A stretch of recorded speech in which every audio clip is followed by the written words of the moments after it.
କେମିତି ପାଠ ପଢ଼ି ଭଲ ମଣିଷ ହବ, ଆମକୁ ସାହାଯ୍ୟ କରିବ କିଏ। ଏମିତି କୋହଭରା କଣ୍ଠରେ କହୁଥିବା ଏହି ପିଲା ଜଣକ ହେଉଛନ୍ତି ଗଞ୍ଜାମ ଜିଲ୍ଲା ପାତ୍ରପୁର ବ୍ଲକ ତୁମ୍ବା ପଞ୍ଚାୟତ ଭୋଗୀବନ୍ଧ ଗାଁର ଦେବକୀ ନାୟକ। କାଜୁ ଜଙ୍ଗଲ ପରିବେଶ ଭିତରେ ରହିଛି ଚାଳ ଛପର ଘର, ଆଉ ସେଠାରେ ଛିଡ଼ା ହୋଇଥିବା 3 ଜଣ ଶିଶୁ ହେଲେ ଦେବକୀ, ବର୍ଷାରାଣୀ ଓ କିରଣ।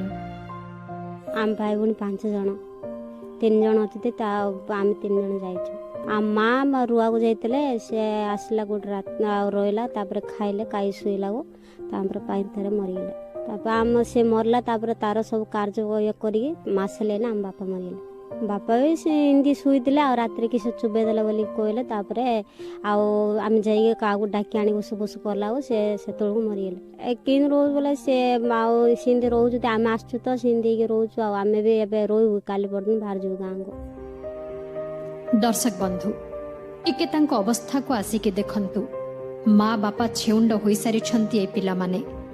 ଖୁସିକୁ ଅନୁଭବ କରିବା ପୂର୍ବରୁ ଏମାନଙ୍କ ଆଖିରେ ଲୁହର ଧାର।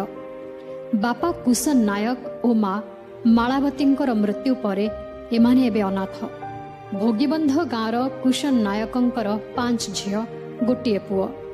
ସୁଖ ଦୁଃଖର ସଂସାର ମଧ୍ୟରେ 3 ଝିଅଙ୍କୁ ବିବାହ କରାଇ ସାରିଛନ୍ତି।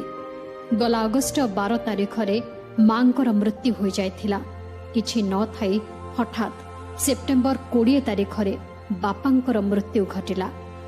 ବାପାଙ୍କର ଶୁଦ୍ଧିକ୍ରିୟା ସରି 15 ଦିନ ହେଲାଣି। 3 ଜଣ ଶିଶୁ ଏବେ କେମିତି ରହିବେ ତାକୁ ନେଇ ଚିନ୍ତା ଘାରିଛି। କୁଶନ ନାୟକଙ୍କର ଗାଁରେ ଖଣ୍ଡେ ଘର ଥିଲା, ତିତିଲି ଝଡ଼ରେ ସେ ବି ଭାଙ୍ଗି ଯାଇଛି।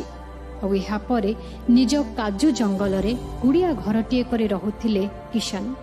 ହେଲେ ଏମିତି ଦୁଃଖ ଯେ ଜୀବନକୁ ହଠାତ୍ ଦୋହଲାଇ ଦେବ, ପିଲାମାନେ କଳ୍ପନା କରିନଥିଲେ। ଏହି 3ଟି ସନ୍ତାନକୁ ସହାୟତା ଯୋଗାଇ ଦେବା ପାଇଁ ଅନୁରୋଧ କରୁଛନ୍ତି ଗ୍ରାମବାସୀ। ଏପରି ଦୁଃଖ ଖବର ଶୁଣି ବିଭିନ୍ନ ବଦାନ୍ୟ ବ୍ୟକ୍ତି ମଧ୍ୟ ଆସି ସାହାଯ୍ୟ ପାଇଁ ପ୍ରତିଶ୍ରୁତି ଦେଉଛନ୍ତି। ଏଇଠି ଥିଲେ କୁଶନ ନାୟକ ଏବଂ ତାଙ୍କର ଯେଉଁ ବାତ୍ୟା ହେଲାକୁ ଘର ଭାଙ୍ଗିଯିବାରୁ ତାଙ୍କେ ଯାଇକି ଆଉ ପାଣ୍ଡବାଡ଼ିରେ ରହିଲେ। ତାପରେ କୌଣସି ଗୋଟେ କାରଣରୁ ତାଙ୍କର ମୃତ୍ୟୁ ହେଇଗଲା ବାପା ମାଆଙ୍କର। ତାଙ୍କ ପିଲାମାନେ ବହୁତ ଛୋଟ ଛୋଟ ଅଛନ୍ତି। ଯଦି ସରକାର କୌଣସି ସାହାଯ୍ୟ ଦେବେ, ସେ ପିଲାମାନଙ୍କର ଏଜୁକେସନଟା ଠିକ୍ ହେଇପାରିବ। ରହିବା ସୁବିଧା ମଧ୍ୟ ସେମାନଙ୍କର ଦେଖିବାକୁ ପଡ଼ିବ, ତାହେଲେ ଯେ ସେମାନେ ବଡ଼ ହେବେ। ଯଦି ସେମାନଙ୍କୁ କୌଣସି ସହାୟତା ମିଳୁନାହିଁ, ତାହେଲେ ଘର ଭାଙ୍ଗିଯିବାରୁ ତାଙ୍କେ ଯାଇକି ଆଉ ପାଣ୍ଡବାଡ଼ିରେ ରହିଲେ। ତାପରେ କୌଣସି ଗୋଟେ କାରଣରୁ ତାଙ୍କର ମୃତ୍ୟୁ ହେଇଗଲା ବାପା ମାଆଙ୍କର। ତାଙ୍କ ପିଲାମାନେ ବହୁତ ଛୋଟ ଛୋଟ ଅଛନ୍ତି। ଯଦି ସରକାର କୌଣସି ସାହାଯ୍ୟ ଦେବେ, ସେ ପିଲାମାନଙ୍କର ଏଜୁକେସନଟା ଠିକ୍ ହେଇପାରିବ। ରହିବା ସୁବିଧା ମଧ୍ୟ ସେମାନଙ୍କର ଦେଖିବାକୁ ପଡ଼ିବ, ତାହେଲେ ଯେ ସେମାନେ ବଡ଼ ହେବେ। ଯଦି ସେମାନଙ୍କୁ କୌଣସି ସହାୟତା ମିଳୁନାହିଁ, ତାହେଲେ ପିଲାମାନେ ବହୁତ ଅସୁବିଧାରେ ପଡ଼ିବେ। ଦିନେ ମୁଁ ପାତ୍ରପୁର ଭିଜିଟ୍ରେ ଆସିଥିଲି, ସେ ସମୟରେ ଶୁଣିବା ପାଇଲି କୁଶନ ନାୟକଙ୍କ ଫ୍ୟାମିଲିର ତାଙ୍କ ବାପା ମା 2 ଜଣ ଯାକ ଏକ୍ସପାର୍ଟ କରିଗଲେ, 1 ମାସ ଭିତରେ ଚାଲିଗଲେ। ତାପରେ ତାଙ୍କର 3ଟି ସନ୍ତାନ ଅଛନ୍ତି। ସେମାନେ ହେଲେ 1 ପୁଅ ଓ 2ଟି ଝିଅ।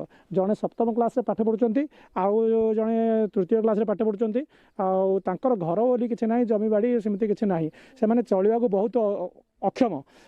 ମୁଁ ସରକାରଙ୍କ ତରଫରୁ ଯଦି କିଛି ସାହାଯ୍ୟ ହୋଇପାରିବ, ତାହେଲେ ମୁଁ ଆଗକୁ ଯାଇ ସେମାନଙ୍କୁ ସରକାରଙ୍କୁ ମୁଁ କିଛି ରିକ୍ୱେଷ୍ଟ କରି ସରକାରଙ୍କ ଯେଉଁ ପଲିସି ଓ ଗାଇଡ଼ଲାଇନ୍ ଭିତରେ ଯାହା କିଛି ଆସେ, ମୁଁ ସାହାଯ୍ୟ କରିବା ପାଇଁ ଚେଷ୍ଟା କରିବି। ତେବେ ଏମାନଙ୍କୁ କିଏ ସାହା ଭରସା ହେବ? ପିଲାଗୁଡ଼ିଙ୍କ ଭଲ ମନ୍ଦ ଆଗକୁ କିଏ ବୁଝିବ? ସେଇଟା ହିଁ ଏବେ ବଡ଼ ପ୍ରଶ୍ନ। ଦର୍ଶକ ବନ୍ଧୁ, ଆପଣ ଅନେକ ଲୋକଙ୍କୁ ସହାୟତାର ହାତ ବଢ଼ାଇଛନ୍ତି। ଆଜି ବି ଆପଣଙ୍କୁ ଜଳ ହୋଇ ଚାହିଁଛନ୍ତି ଏହି 3 ଅନାଥ ଛୁଆ।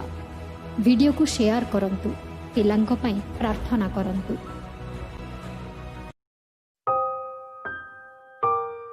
ଯିଏ ମା ବାପାଙ୍କୁ ହରେଇଛି, ସେ ହିଁ